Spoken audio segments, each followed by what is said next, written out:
What's good, y'all? Welcome back to the reaction channel. It's your boy DK, and this is part 2 of the LATOYA. I don't know her last name, but LATOYA Forever, blah blah blah. You know what I'm saying? We're gonna jump right into it. Make sure y'all hit this, hit the like button, man. Hey, man, just want to like or two, man. Like, come on, man. Come on, come on. Share the video too, man. Yo, subscribe to the channel if you're new. If you happen to run across the video, subscribe. But let's go. Oh, wow. I had to start it off.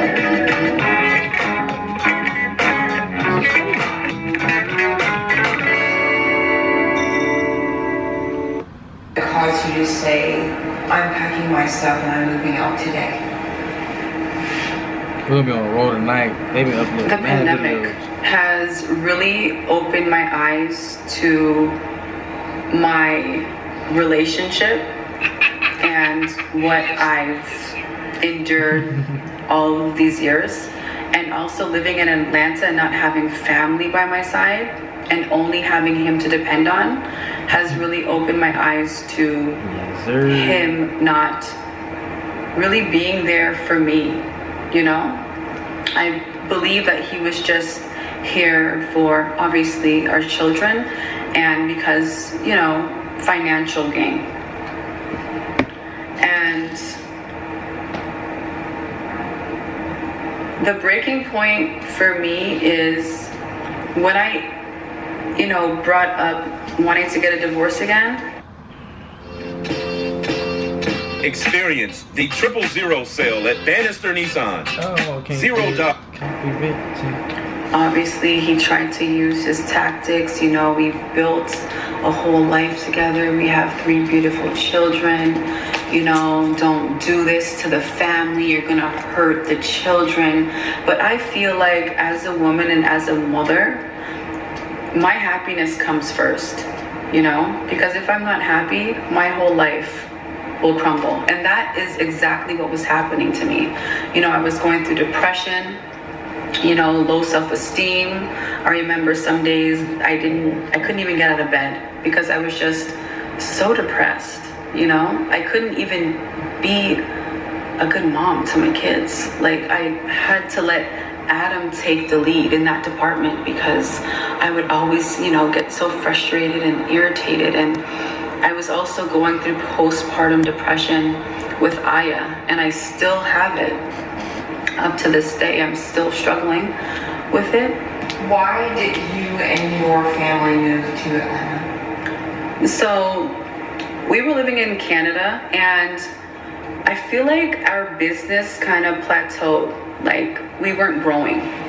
And so I thought moving to the US would be the best place for us to be, to just maximize our brand. And so we made this decision together to move to Atlanta. At first, he had reservations about moving, but he eventually hopped on board and we moved to Atlanta to, you know, continue chasing our dreams. And my goal was to be on television, and he knew that from day one, and he supported that. So I thought, at what point did you find out that he didn't support that anymore?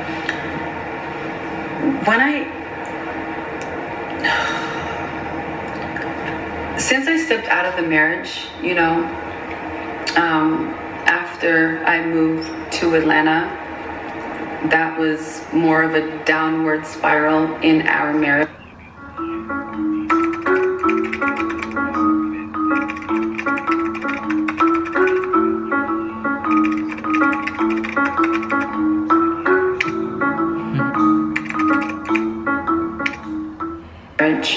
But we got past that, you know. He stayed. And then the producers actually called us and they wanted us to interview. And we both sat down, we both interviewed for the show. We were both excited about it. He was more excited for me because he always knew that it was a dream of mine to be on television. And he supported me. But when I introduced divorce again, because truthfully, I was just not happy. Like, I did not want to continue in a relationship and not be happy. I was so tired of just being depressed all day. I was just tired of being tired and drained from working overtime and wearing all of these hats, you know, like carrying my whole family on my back. I was like, I just need to be free from this. And I expressed that to him. And after I expressed that, he was like, you know what? Go ahead. Let's just get the divorce, right? They were in my ear. They were like, just try to work it out. You guys can try to get therapy. Like, you guys don't have to do this. And so Adam and I, we went back to the drawing board, and I was like, you know what? Let's just drop the divorce. So we dropped it. And then again, I went back to him. I'm like, I can't do this anymore. I just can't. I can't fake the funk anymore. I just can't fake it. I can't do this, you know? So I was battling. And on top of it, he then filed for the divorce this time around. So he gave me what I truly wanted. But at the last hour, I said, you know what? Let's try to work this out. Let's see if we can, you know, grow together, build together, rebuild what we crashed and burned. And just try to fix it, you know, and be a team. But I have to be true. I want some adventure in the bedroom. I am single and I'm somewhat full with myself. The only reason why I said those things is so that he could be on the show with me. So he dropped the divorce. And then I filed for the divorce. And I said, you know what? I'm not going to be in an unhappy marriage, in an unhappy relationship because of a show. What's meant for me, what I will get, you know? And if the show is meant for me, it will be. I called like my whole family member, all my family members, my dad. They would all try to get through to him, and Adam was just not having it at all. Like, this girl wants a divorce. I'm not gonna give her what she wants, you know? Like, basically blocking God's blessings for my life, because he knew that that was my dream, to be on TV. And so I called my cousin, and honestly, like, my cousin is probably the only person that could ever get through to anybody. So my cousin came down to try to convince Adam to sign off on the papers.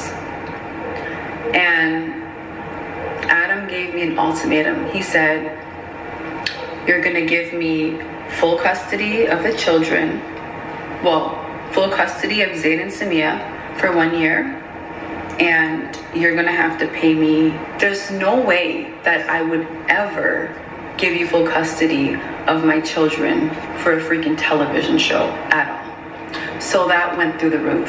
So my cousin really tried to convince Adam, you know, this is a legacy not for only LATOYA, but for the children, you know, for you, for all of the business endeavors that you're on. You know, you can take your business to the next level. You know, this is an opportunity for you to thrive as a family. Although, you know, you guys are going your separate ways, this is the time where you guys can, you know, skyrocket. And Adam was like, I'm not gonna sell my soul to be on no television show. I don't care about money. And it's like, dude, you come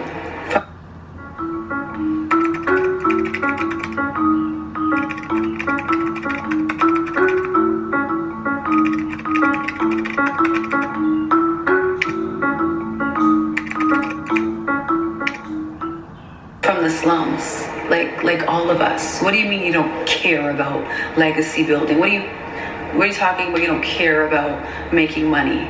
You know what I'm saying? Like, this is an opportunity of a lifetime. This is a life-changing opportunity, not only for me, for all of us. He got angry to the point where Adam put a restraining order against me. And I had to leave the house with Aya because in the court order it said, LATOYA, he has to leave the house, and because he's fearful for his life. Because at this point, I did put a GPS tracking device on his car because I felt like I wanted to know where you were at, what you were doing, so I had something on you to use in court. I purchased the gun for protection from outside because I don't know if you guys have Ring, but around our area, they always had like people breaking in, you know, burglaries, robberies, you name it. And I said, you know what, Adam, we need to get a gun. I even showed him the gun. I said, Adam, I purchased the gun and this is for the protection of our family, is what I said, you know? And so it's not like I hid the fact that I had a gun. I showed him the gun the day that I purchased it.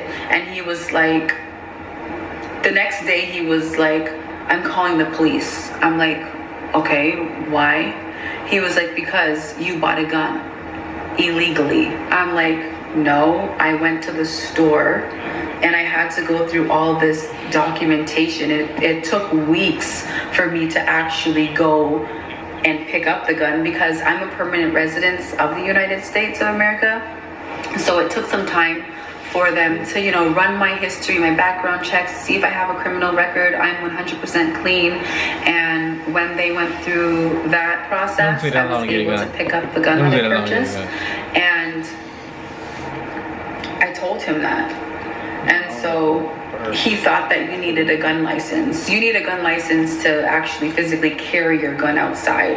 You don't need a gun license to have a gun in your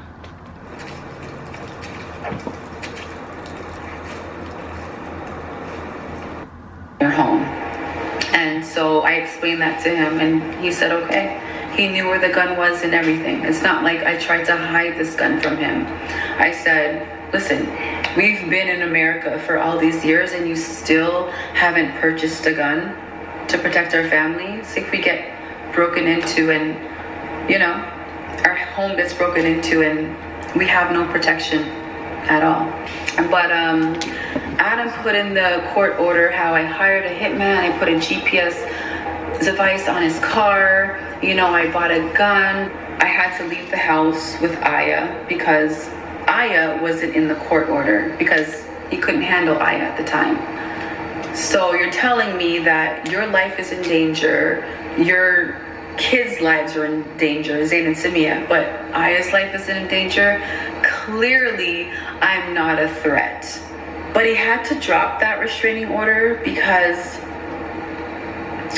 the restraining order, like, what if this is like what are they called? The sheriffs, they were looking for me every week, coming to the house, crazy, seeing if I'm there. That'd be crazy. You know, trying to serve me with restraining order papers. And I was never there. I was living in hotel rooms with my mom and Aya. You know, my mom was my support during that time. But then I said, you know what? I'm going back home, and if they serve me with these papers, they just serve me. And so Adam and I, we were on the same page. We said, you know, if the police come to the door looking for me, then he'll say that I'm not there. And he said the only way he will drop the restraining order is if we sign off on the settlement based on his terms, you know? And at the time, I was okay with that because I just wanted to be with my children. You know, I didn't want to be in hotels, hotel hopping with a baby and my mom, you know? So I went back to the house and one day I heard pounding on the door and Adam wasn't home. And I was like, did he set me up? Like, there were 8 cops, big, huge cops pounding on my door. And I immediately went to a hiding place. I didn't tell my mom where I went. I didn't tell anyone where I went.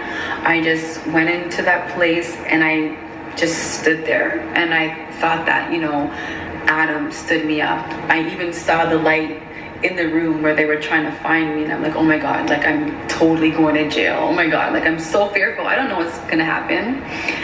And come to find out, somebody called the police and said that Adam is holding me against my will, right? So they were actually looking for me. They thought that sustainability is about making conscious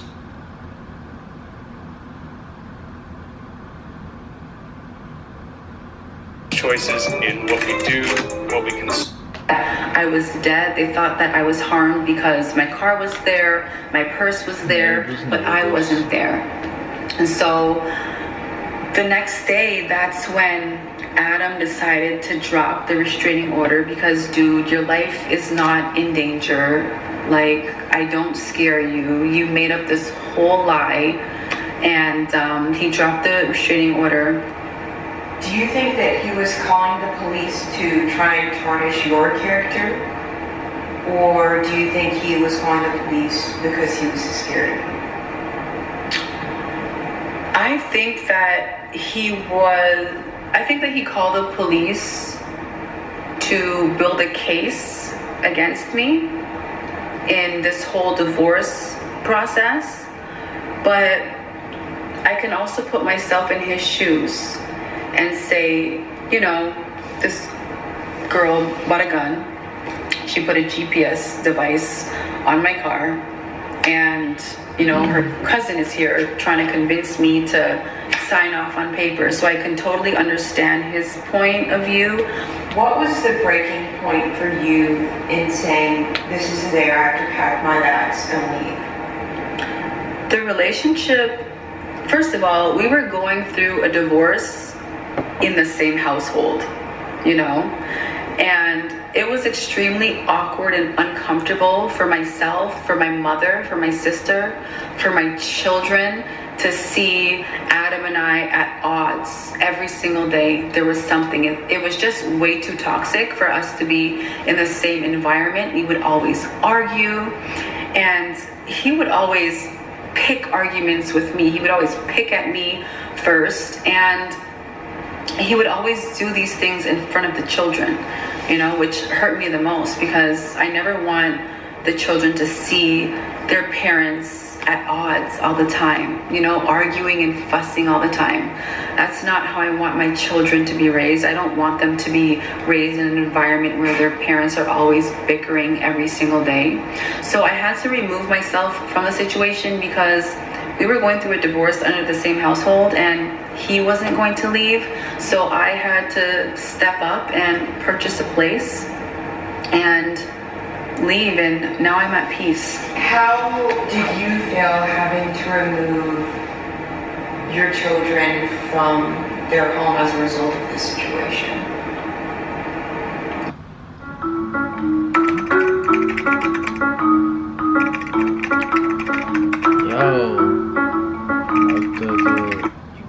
The guy that you, come on, can't skip these.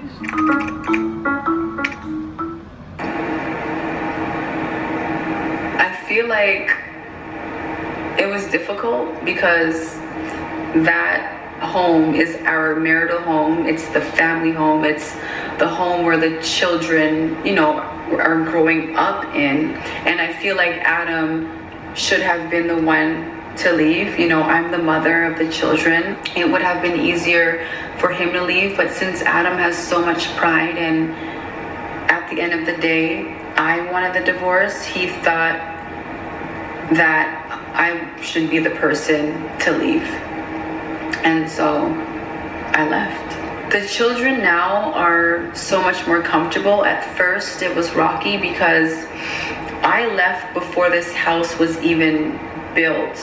You know, I was living in an Airbnb for about 6 weeks, and the children would come, and it would just be like so hard for them because it's like, well, mommy, why are you living here? And are you coming back home, and what's going on with, you know, you and daddy? And, you know, my kids are smart. They know, they can see. And it was hard for them to adjust to this new way of life, but they're slowly but surely getting more comfortable as time goes on.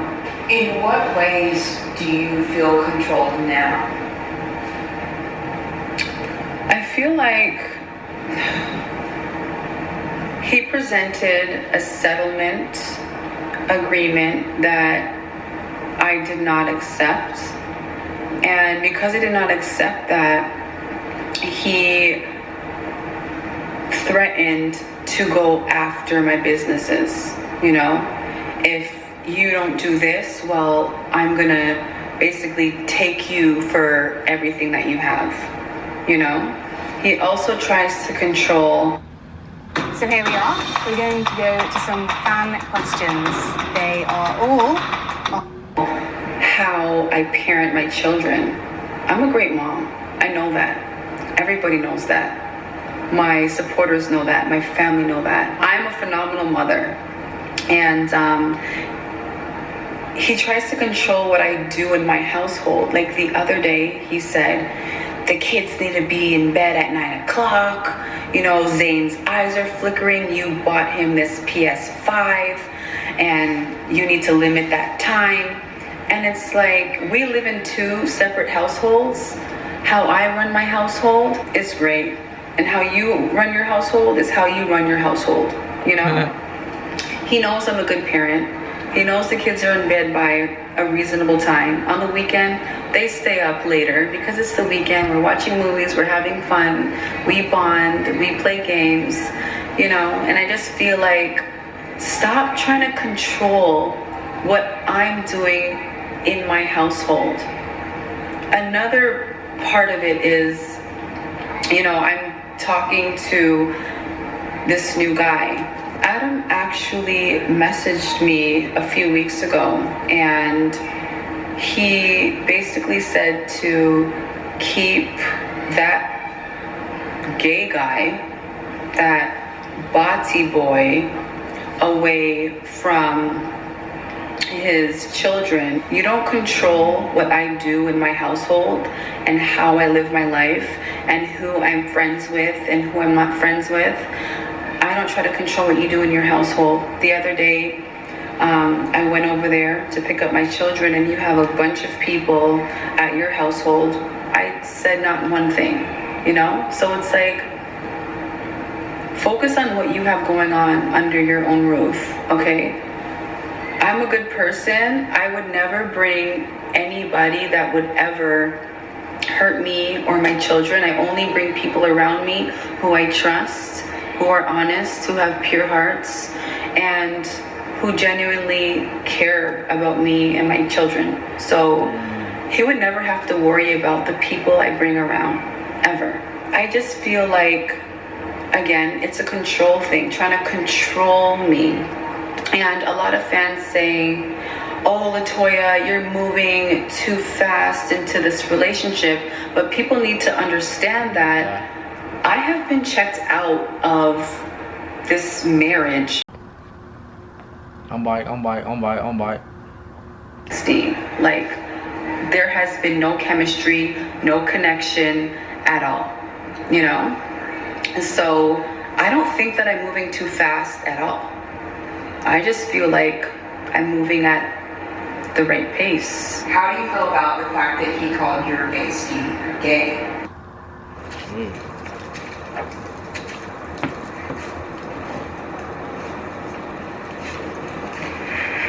Do you want to hear less?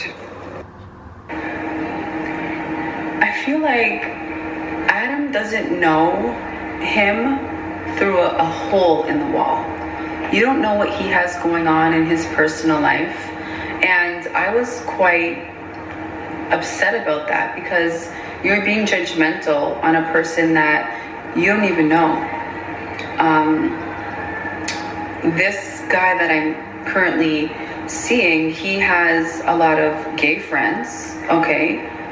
He trains a lot of gay clients. you know? And just because he's comfortable and confident in his own skin doesn't mean that he's gay. And I know for a fact that he's not. So it's just hurtful that people try to attack gay as being something that's wrong. You know what I'm saying? Because it's not. People have their own preferences. So I'm actually quite offended for the LGBTQ community that Adam would even say such things. And let's just say, for example, this guy had a gay history, you know? What does that even matter? We live in 2021, and at the end of the day, that's something that I would have to go through, and quite frankly, I would be okay with. What are some of the requirements in the settlement that you find are excessive? Oh my gosh.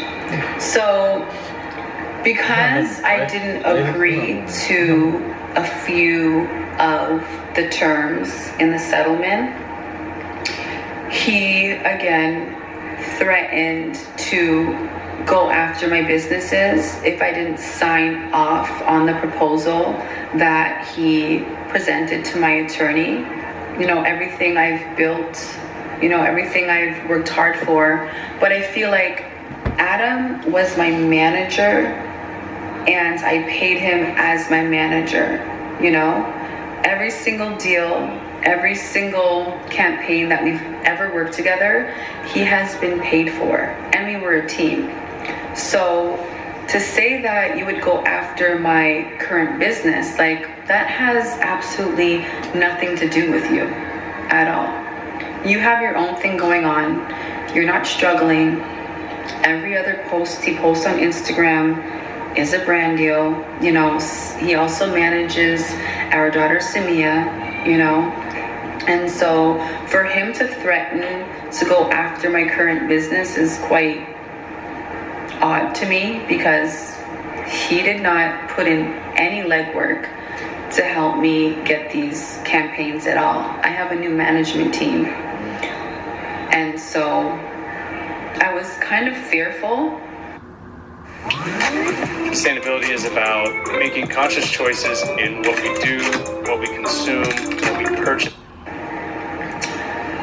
When he said that, because things that he says does affect me, because again, I was controlled for so long, and when he threatens me in certain ways, I get so scared, and then I want to, you know, kind of back out of what I truly want. But there's no backing down anymore. You know, I'm slowly building myself back up again. I'm slowly building up my confidence again. And you know, all this started because one of his I just want it to be fair. I just want this divorce to just be fair. Like, everything 50-50 down the middle. Unfortunately, it's not that. I have to take less in certain areas, because at the end, whenever it comes to... She ain't really getting into that. I'm gonna go ahead and catch up, because we got a lot of videos to catch up. They dropped like 4 or 5 videos. Okay, next video. Okay.